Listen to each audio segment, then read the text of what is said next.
And Lerato Fekisi is now standing by with a live update. Lerato, good morning. Thank you so much for making time for us once again. Please give us a quick update.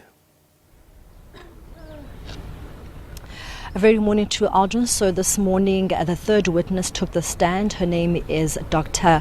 Karen Miller. She is also a psychologist who interviewed the victims who are part of the alleged mastermind behind Omotoso and his two co-accusers. And she was literally just giving a brief overview of what she found from some of the witnesses who spoke to her during the interview. And the one thing that really came out as a recurring factor behind all those she was speaking about from the victim was saying that most of the victims saw Pastor Omotoso as a God-like figure. Most of them went as far as saying that they saw him as second to God, so they feared him.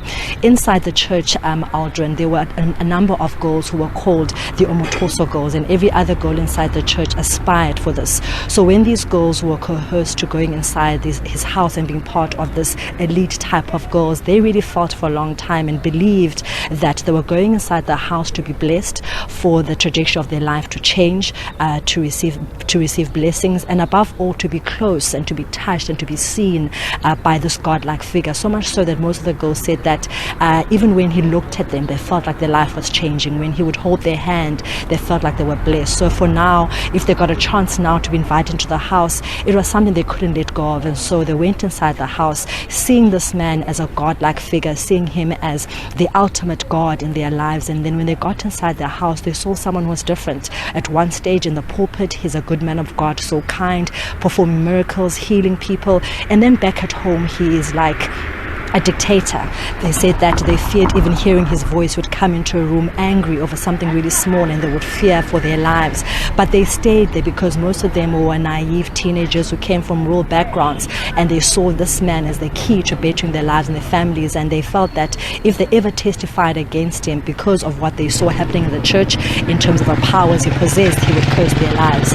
One of the girls even went as far as stating that she even saw him as a father figure, and the psychologist Karen Miller was saying that most of the girls saw him as a father figure because he targeted girls that didn't have father figures in their lives. And at one time, this one girl who saw him as a father figure, she went inside his room and allegedly he stripped naked, and for the first time her view of this father figure was distorted because for a long time he was the perfect father, but now was standing naked and asking her allegedly to perform sexual acts on him. What was also quite alarming that came out in some of the testimonies from the girls, from the psychologist, is the alleged control that he had over the girls. She went as far as saying that most girls stated that he would ask them to SMS him when they went to school, when they came back. If they didn't do this, Aldrin, he would call them up to 5 times a day asking where they were.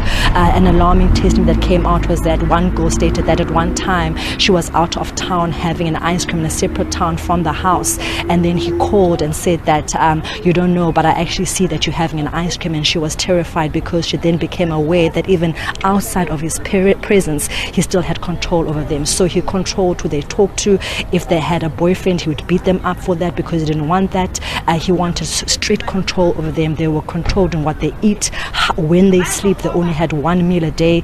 And the psychologist also spoke about the effects this trauma has had, saying that most of the victims have a distorted view of what happened in terms of the rape incident because of the trauma they've experienced, of the fear they still have about Pastor Omotoso, that they still feel that even though they've left the house, they are now state witnesses, that he could still violate their lives. And she says that most of them went as far as indulging overly in alcohol. Most of them have become promiscuous. Most of them are anxious. They still can't sleep. They're still scared. They still fear for their lives. And she says that even though some of them did go back to the church and back to the house years later, it wasn't because they wanted to be sexually assaulted again, but they really believed what people said, that no, he had changed. He had become a better man. And so they went back with this promise of a better life because, like I said, most of them were young girls who were coming from rural areas, who at times were sent by their own family members to go and get the blessing, to go and get the good life for them and their families. So we will hear after the tea break exactly more testimonies coming from the psychologist Karen Miller. But one thing that did come out from all the girls is the alleged power, the alleged authority, the alleged fear that these girls had, and how this has then resulted in the type of testimonies they're going to disclose when they eventually take the stand. And is it clear who will take the stand next? After the tea break, Aldrin is still going to be the psychologist because obviously she has had first-hand experience with the girls. She has actually interviewed all the girls that are going to be witnesses. So for now, we have just been told she's going to continue until the end of today, and then we'll hear later today or even tomorrow morning if one of the victims is going to take the stand or not.